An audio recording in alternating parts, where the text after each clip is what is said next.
Welcome back to Reddit Tales by Uncle Sammy. I see you, I appreciate you, and I'm thankful you subscribe and keep showing up. This space is built on your insights. Leave your thoughts and lessons below. Now cue the tension. Cue the truth. Let's get into it. When somebody starts treating basic transparency like an insult, that is usually not a communication problem. It is a character problem hiding behind tone. This dramatized story is about the night a husband finally understood that a boundary is not a bluff. It only means something if you're willing to live with what happens after you say it. My name is Langston Reed, and for most of my marriage, I was a steady one. I worked on electrical crews that kept Baltimore buses moving, came home smelling like cold metal and grease, and spent my evenings at the dining room table bringing old radios back to life. I like patient work. Tiny screws in baby food jars. Soft static turning into music. My wife Camille used to tease me about it and then sit nearby with her laptop, one leg folded under her, humming along to whatever station finally came through. We had been married 8 years, living in a brick row house in Edmondson Village with creaky stairs and a front window that caught the late sun. We were not flashy people. Friday nights meant turkey chili in the slow cooker or take out lake trout from the corner spot with a hand-painted sign. Sunday mornings meant early service at New Covenant and then lemon chess pie at a diner near Pennsylvania Avenue, where the coffee always tasted a little burnt. Camille worked in donor relations for a hospital foundation, so she knew how to smile through long events and say the right thing to old money and grieving families. I knew how to replace a dead relay in freezing weather and come home without bringing my temper through the door. That was our rhythm. Not glamorous. Reliable. I thought reliable was another word for safe. Before the story goes any further, pay attention to the small changes, because that is where betrayal usually starts. If you enjoy intense cheating wife stories, marriage drama, and real feeling relationship betrayal stories like this one, like this video, share it with someone who would watch to the end, and subscribe for more stories like this. Looking back, I can tell you the first changes were too small to call betrayal. They looked busy. Camille started taking her phone into the bathroom. She turned it face down on the table. She laughed less at home and more at messages she read in silence. I noticed all of it and told myself not to become one of those suspicious husbands who turns ordinary stress into accusation. My father used to say, a man who throws blame before facts is just asking to be ashamed twice. So I made a decision right there, early on. I would not accuse her because I was afraid. I would wait until I knew what I was looking at. It was October, that in-between Baltimore season when the mornings feel crisp, but the buses still breathe out heat and diesel all afternoon. Our blocks sounded the same, as always. Kids bouncing a basketball too late. Somebody's auntie dragging a grocery cart home. The number 23 rumbling past with that tired side buses make at every stop. Inside our house, though, the air had changed.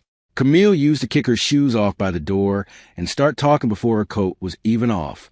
Now she came in carefully, measured. She would set her purse down like it had something alive inside it, then keep it within reach the whole evening.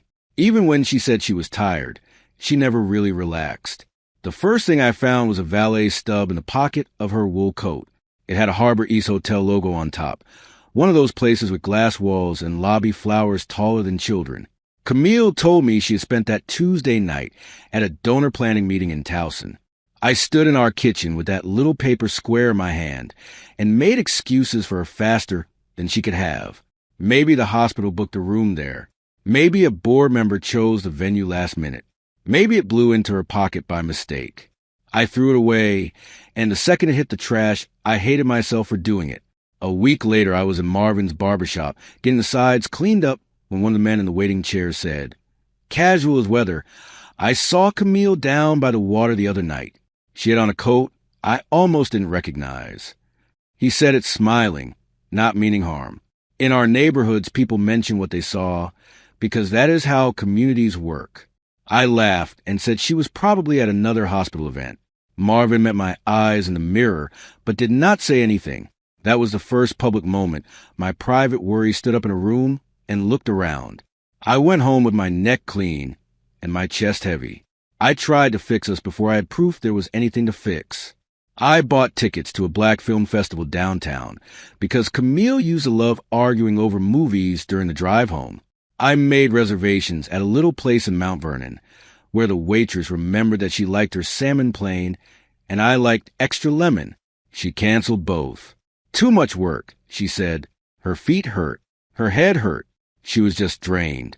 Then that same Friday, after telling me she was too exhausted to leave the house, she went upstairs and curled her hair.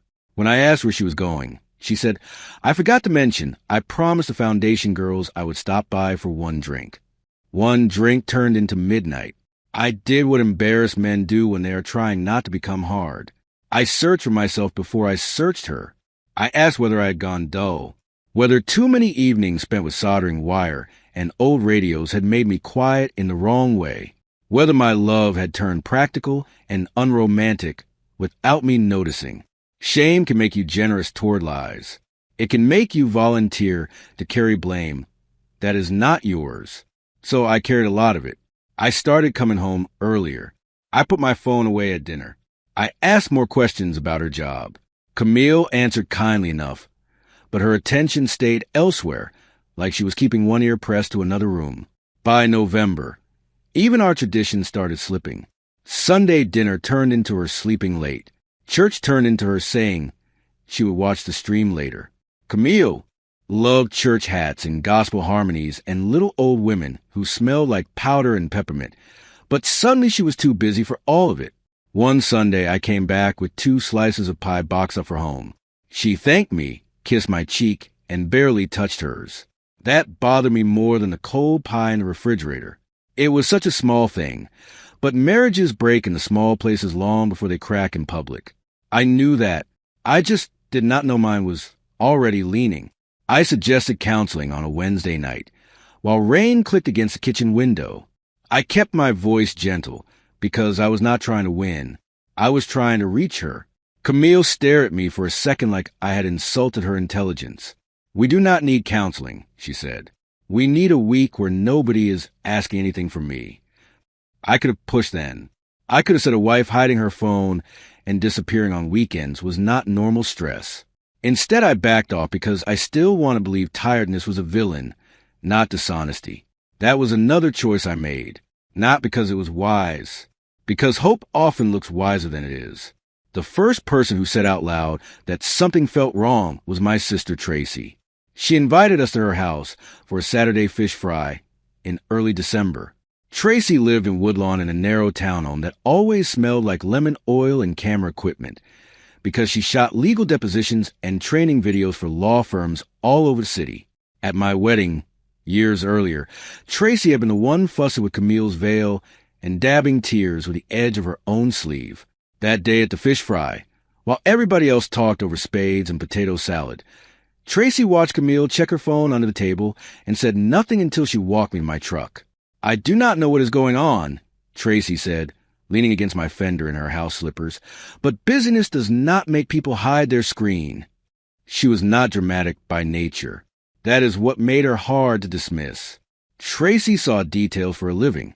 She noticed hands, pauses, little lies people told before the camera turned on. I told her I was probably overthinking things. She gave me a look I knew from childhood, the one that said she would let me lie to myself once and not twice. "Maybe," she said, "but if you ever need facts, do not go digging angry. Come get me first." I laughed like she was being extreme. I remembered every word later. 2 nights before Christmas, Camille came home with a dry cleaning ticket in her purse for a copper satin dress I had never seen. We were not rich enough to be forgetting new dresses. I held that ticket in my hand while she showered and listened to the pipes knock in the walls. The easy thing would have been to storm upstairs and wave it like evidence. The smarter thing, I told myself, was to wait. I wanted one clean truth, not another argument I could later be told I misunderstood. So I put the ticket back exactly where I found it. That kind of self-control does not feel noble at the moment. It feels like swallowing nails. January brought real cold, the kind that makes the front steps sweat ice in the morning and turns every row house radiator into a grumpy old man. Camille started sleeping in the guest room because work calls kept coming in late. I let that happen for a week before I stood in the doorway and said, "You can tell me if you do not want to be here." She looked up from her laptop, so slowly it felt rehearsed. "Why do you keep making everything bigger than it is?" she asked. That sentence stayed with me because it was exactly backward. I was not making it bigger. I was naming the thing already filling the room. The real drop in my stomach came from a text preview I was never meant to see. Camille had left her phone on the kitchen counter while she ran upstairs to answer the door for a package. The screen lit up. I did not pick it up. I did not unlock anything. I only saw what flashed there in plain sight. The room is under my name. Use the side entrance. No name attached. Just that. My ears started ringing so hard I could barely hear the knock at the door. When she came back down and saw my face, she snatched the phone so fast it told me everything her mouth was about to deny. "Who is renting rooms for you?" I asked. I kept my voice lower than I felt. Camille glanced at the screen, thumb flying, and then gave me a look full of offended dignity. "That was for a donor speaker," she said. "Why are you reading my messages?" I could have told her the truth, that the message had announced itself like a siren, that I had barely read it before she came back. But I did not want the conversation to become about privacy, because guilty people love that turn. I let the accusation slide. Inside, though, something quiet ended. Not love, the benefit of the doubt, that had been holding on by a fingernail already. I considered calling her mother that night. Miss Evelyn had always treated me like a son, even after Camille and I had our normal married disagreements. I imagined telling her, imagine the hurt in her voice, imagine the family wildfire that would follow. Then I made another decision that could have gone the other way. I did not call. I chose not to detonate the whole family on suspicion, because once mothers get involved, truth and loyalty get tangled fast. If I was going to break open my marriage, I wanted to do it with my own hands and with evidence, not with cousins forwarding half-stories and aunties choosing sides before breakfast. There was one more thing that made the whole season feel cruel. While we were drifting, I kept restoring a 1949 Zenith tabletop radio that I had found in an estate sale in Pikesville. It was beautiful in an old-fashioned way. Walnut case, gold dial, cloth speaker front. I told myself I would finish it for our anniversary in February because Camille liked objects with history. The night I finally got it working, Billie Holiday came through the speaker, so clear it made the room feel warmer. Camille stood in the doorway, listened for maybe 10 seconds, and then went upstairs without a word. I remember staring at that radio and thinking, even music cannot get her to stay in a room with me anymore. The Friday everything broke was wet and mean. Sleet slapped the windows. Car tires hissed past our block. I got off shift early, stopped at the corner market for kidney beans and smoked turkey, and came home to start chili, because that used to be our comfort. Meal when winter tried to bully the city. Around 7, Camille came downstairs in the copper dress from the dry cleaners. It fit close and moved when she moved. She had on gold hoop earrings, heels she never wore to hospital functions, and a perfume too sharp to mistake for her usual one. She carried a clutch instead of her work tote. There was nothing accidental about how she looked. I stood between the living room and the hallway, dish towel in one hand, and asked the most ordinary question in the world. "Where are you going?" Camille kept fastening one bracelet. "Out," she said. "I already told you I had plans." She had not told me anything. The chili simmered behind me. The house smelled like cumin and onions, and the kind of meal people come home to not leave. I looked at her and saw how calm she was, how practiced, not nervous, not conflicted. Ready? That was what hit me hardest. She had dressed for another life without even pretending mine still deserved a conversation. "Camille," I said, "if you leave this house tonight, do not come back." I did not shout. That mattered to me then, and it matters to me now. I said it clearly, the way you say something you have already decided. She stared at me, searching my face a man who would fold. "Do not do this," she said, and it came out annoyed, not wounded. "I am not your child." "No," I said, "you are my wife. That is why this matters." For half a second I thought she might sit down, take the earrings off, and choose home. Instead she picked up her clutch, brushed past me, and opened the front door. The latch clicked behind her like a judge tapping wood. I stood there a long time, listening to her heels on the porch, and then her car pulling away through sleet. I could have chased her. I could have jumped in my truck and let anger decide how the night went. That would have been easy and stupid. I know what men look like when humiliation gets behind the wheel. I have ridden enough city roads to know how quickly hurt turns reckless. So I did the hardest thing at that moment. I stayed still. Then I called the one person I trusted not to let me become a fool. Tracy. I said, I need facts. She answered on the second ring. No surprise in her voice. Just focus. I told her Camille had left dressed with somebody, that I believed tonight was a night everything I suspected would step into the light. Tracy asked for a make, model, coat color, and the plate number like she was taking down witness details after a crash. Do not follow her yourself, she said. You are too hot right now. I did not argue because she was right. Tracy had a small camera kit in the trunk most days, and half the city never noticed a woman in a dark peacoat carrying equipment. Before hanging up, she said, whatever I find, you need to be ready to live by that sentence you just gave her. The waiting was worse than the fear. I turned the stove off and did not eat. I sat in the den with the Zenith radio humming low, because silence made my thoughts too loud. Every few minutes, sleet tapped the windows like fingers. Around 8:30, Tracy texted. She is downtown, Harbor East, parked at a boutique hotel. 10 minutes later, another message came with a photo. It was grainy because of the weather, but not so grainy I could lie to myself. Camille, copper dress under a camel coat, stepping out under the awning. A man met her there with an umbrella. Even before I zoomed in, I knew his walk. Clifton Marsh had been in my house. That is the thing people do not talk about enough when they talk about betrayal. Sometimes it does not come from a stranger. Sometimes it comes wearing your community's face. Clifton was an insurance broker with polished shoes, good teeth, and a side role at church playing hand drums when the youth choir got lively. He had eaten my chili, joked about the ravens in my living room, and once borrowed my ladder after a storm.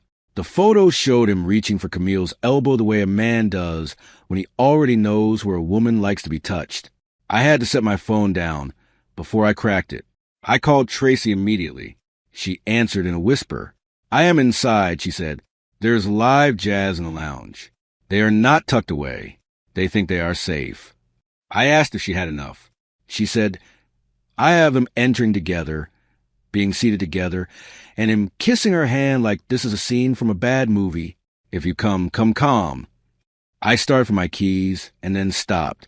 This was another fork in the road. I could burst in with nothing but rage and turn myself into the story. Or I could wait until the truth was fully captured and walk in with control. I chose control because chaos helps liars. The drive downtown felt unreal. Baltimore glowed and dripped around me. Storefront reflections trembling in the wet pavement. Brake lights stretching red across the harbor roads. I parked in a garage that smelled like concrete and antifreeze and took the elevator down with my jaw set so tight my teeth hurt. Tracy met me near the hotel lobby, camera strapped across her chest. Her expression flat in that way she gets when feelings would only mess up the shot. You sure? She asked. She still gave me that final chance. Yes, I said, and my voice sounded older than I felt. I need to see them with my own eyes. The lounge was all warm amber light and polished wood. Too soft a room for something so ugly. A woman in black was singing old standards near the piano. Glasses clinked. Couples leaned toward each other over candlelight. And there they were, Camille and Clifton, in a curved booth near the window, close enough that their knees touched. Camille was laughing with her head tilted the way she used to laugh with me before life got practical. Clifton's hand was resting over hers on the table, not briefly, not by accident. I stood there for 2 full breaths before walking closer. My shoes barely made noise on the carpet. Camille saw me first. The color drained out her face, so quickly I felt it in my own skin. Clifton turned and went rigid. Then Tracy stepped into their line of sight, lifting the camera just enough for the red record light to show. Camille's eyes moved from the lens to the hand, holding it. Tracy, she said, and that single word carried more panic than anything else spoken that night.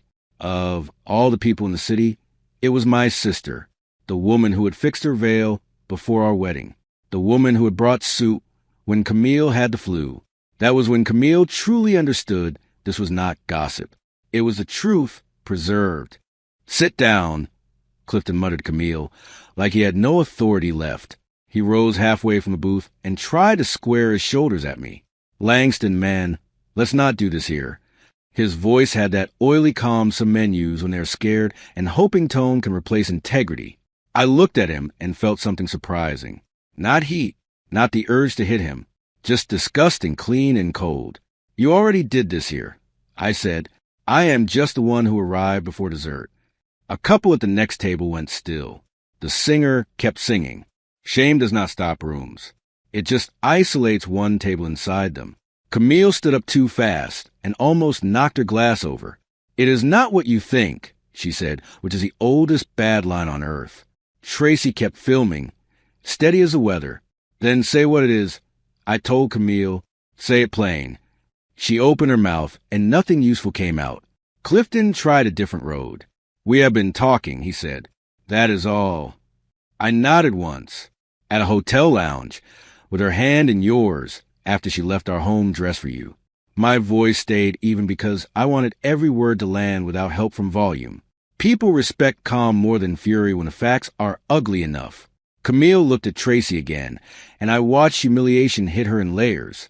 First the affair, then the witness, then the realization that the witness was family. "Please turn that off," she whispered. Tracy did not. She said, "I am not here to embarrass you, Camille. I am here because my brother needed the truth one time without edits." That was the line that bent Camille's shoulders. I reached into my coat pocket, took out my house keys, and set them on the table in front of her water glass. "You heard me before you left," I said. I meant it. My hand did not shake. I was proud of that later. Nobody made a scene after that. I think all three of them knew a louder ending would only make the ugliness cheaper. Clifton looked down, maybe because he could not bear the lens, maybe because cowardice finally weighed on the neck. Camille whispered my name like there was still a version of the night where I softened. There was not. I turned and walked out with Tracy behind me. In the lobby, a valet carried umbrellas in from the curb, shaking sleet onto the floor mats. Tracy stopped recording, zipped the camera into its case, and put a hand on my arm. "Come sleep at my place," she said. "Do not go back to that empty house tonight." I listened. I did not sleep much anyway. Tracy gave me her guest room and a mug of peppermint tea because she always believed hot things solved part of any problem. I lay awake staring at a framed photograph from her own wedding and thinking about how quickly a marriage can become paperwork in your head. Not all at once. In installments. A valet ticket. A dry cleaning slip. A text about a room. A copper dress in winter. By dawn, I knew I was not going to spend the next day arguing over definitions with Camille. Affairs survive in fog. I wanted clear air, even if it cut. So before breakfast, I called a family law attorney Tracy had worked with before. Camille started calling around 6:30. At first, I let it ring because I could not trust my voice. Then she texted that she was outside our house and did not know where to go. I drove back around 9. She was on the porch in the same copper dress under my old Raven's blanket, mascara gone, hair damp from sleet and tears. I unlocked the storm door, but left the main door shut behind me. That little barrier mattered. "Where did you sleep?" I asked. She looked down. "At a friend's." I held her eyes and waited. "At Clifton's hotel," she corrected. The truth came out like it hurt to drag it over her tongue. "Good. It should have." She asked to come inside. I told her no. Another version of me might have let her out of habit, out of mercy, out of weakness dressed as kindness. I did not because I knew once we were standing in our kitchen again, near our magnets of male and ordinary married objects, she would start speaking as if routine could cancel evidence. "I will box up your things," I said. "You can stay with your mother or your cousin Denise. Those are your options for me."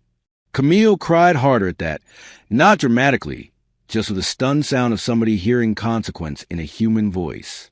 She kept saying, "Please, please, let me explain." I kept saying no. Telling Miss Evelyn was one of the hardest conversations I have ever had. I drove to her apartment on the west side because some news should not be delivered by phone. She opened the door in a housecoat and church socks and knew from my face that something had broken. I did not show her video. I did not give her every detail. I only said Camille had been unfaithful. I had proof, and the marriage was ending. The older generation hears pain differently. Miss Evelyn did not scream. She sat down hard in her recliner and covered her mouth. "I raise her better than this," she said. That sentence hurt more than if she had blamed me. The practical part started fast. The attorney, a careful woman named Denise Holloway, told me what mattered and what did not. The video mattered. Bank records mattered. Hotel charges on the joint card mattered. My heartbreak, while real, was not a legal category. That was sobering in its own way. Denise asked whether I wanted to embarrass Camille publicly or end the marriage with as little extra damage as possible. I had to think about that.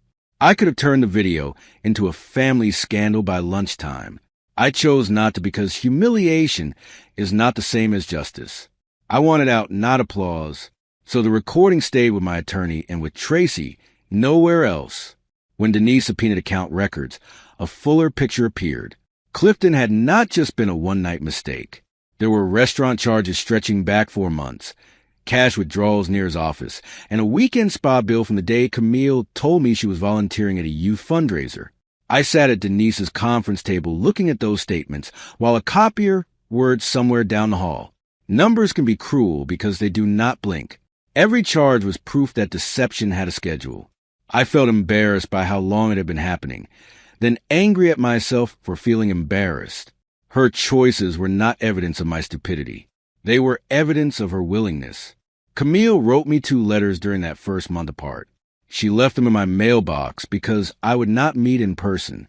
In the first, she said the affair had started as lunch, after church committee meetings, that she had felt unseen and unheard at home, words people often use when they want language softer than betrayal. In the second, she admitted she liked the thrill of being desired by someone with no bills, no chores, no shared grief, no real history. That part at least was honest. Affairs are often less about love than about edited reality.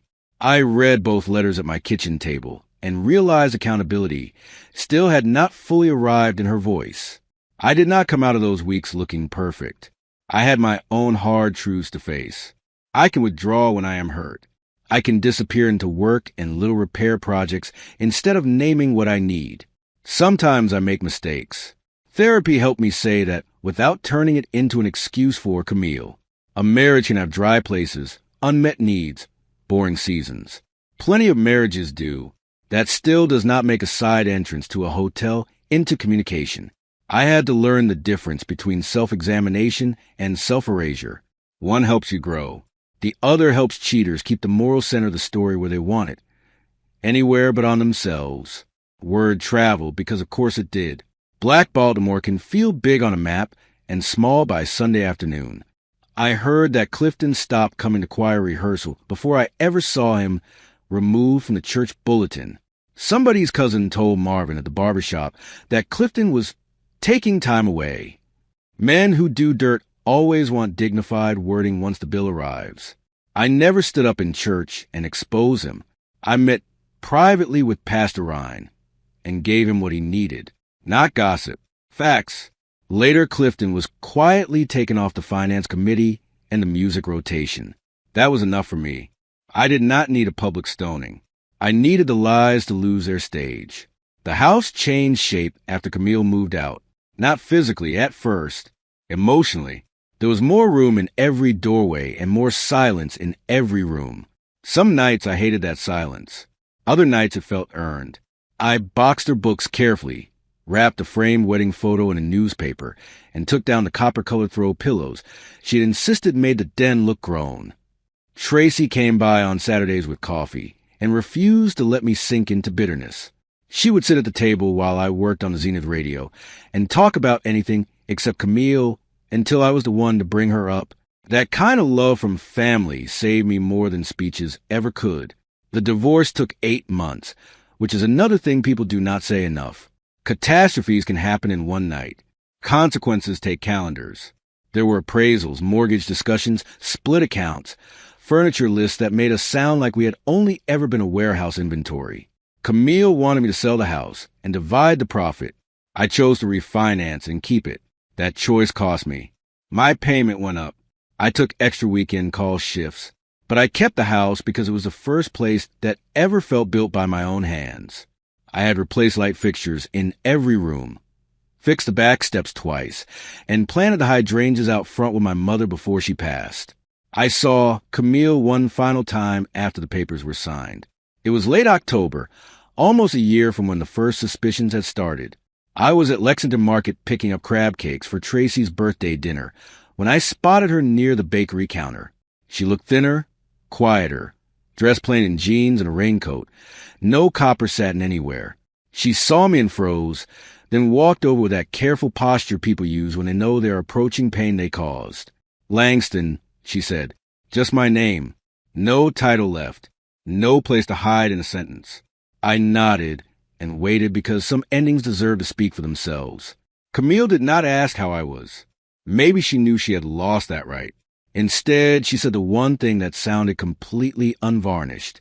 "The worst part of that night was not seeing you," she told me. "It was seeing Tracy holding that camera. I realized I had become somebody your family had to document like evidence." I looked at her for a long moment because that was the first truly honest sentence I had heard from her in months. "Yes," I said, "that was the worst part." She cried quietly, standing there with shoppers passing and bakery boxes changing hands around us. Public places do not stop grief. They just make them mind their manners. She apologized again, and this time I believe she meant it, believing her changed less than she probably hoped. I told her I was sorry too. Sorry for the dry places I had allowed in our marriage. Sorry I had not spoken up sooner when the distance first became a pattern. But I also told her plainly that remorse does not rebuild trust by itself. Trust is ordinary and expensive. It is built in unlocked phones on the counter, in boring honesty, in saying we are going and then going there. It is built in choosing home when the easier thing is ego. We stood there in the market with the smell of bread and fryer oil between us, and I felt no desire to go backward. Life after that was not some movie ending where I suddenly became glowing and wise. It was slower, better in ordinary ways. I started sleeping through the night again. I put the guest room back together as an office. I said yes when co-workers invited me to a Ravens watch party instead of always hurrying home to a house full of tension. On Sundays, I still went to New Covenant, though I sat on the other side for a while. Eventually, the whispers died down, as whispers do when people find new things to do with their mouths. The Zenith radio stayed in the den, and sometimes on cold evenings, I would turn it on just to hear proof that broken circuitry can become music again. The sentence I said at the door that night sounded harsh, even to me, when it left my mouth. For a while, I replayed it and wondered whether I had been too final, too proud, too quick to make myself judge and jury. But then I would remember the copper dress, the hotel text, Clifton's hand over hers, and Tracy behind the camera preserving the truth, because nobody else in that moment would. A boundary spoken late can sound sudden to the person who ignored all the earlier signs. That does not make it cruel. It makes it overdue. I learned it the hard way, and I do not think I will ever unlearn it. If the story proved anything, it is that one ignored red flag can cost you your peace. If you want more original cheating wife stories, marriage betrayal stories, and first-person relationship drama with real consequences, like this video, share it and subscribe for more stories like this. Tell me in the comments, would you have let her back in after that night? I still drive the same routes to work. I still stop at the same corner market. Marvin still asks too many questions when he lines up my beard. The city did not pause because my marriage ended. There is something healing in that. Buses keep moving. Church doors still open. Steam still rises from carry-out boxes on cold nights. Your pain is real, but it is not the whole weather system. On the first anniversary of that night, I made turkey chili, turned on Billie Holiday through the Zenith, and sat alone at my own table without feeling abandoned. That may not sound dramatic, but for me it was a clearer sign that peace had finally moved back in. What stayed with me in this story was not just the copper dress or the hotel lounge. It was a storm door the next morning, the house keys on the table, and Tracy refusing to turn private hurt into public spectacle. Boundaries do not end the pain. They stop the confusion. And once the confusion is gone, character shows up in the choices that follow. The end.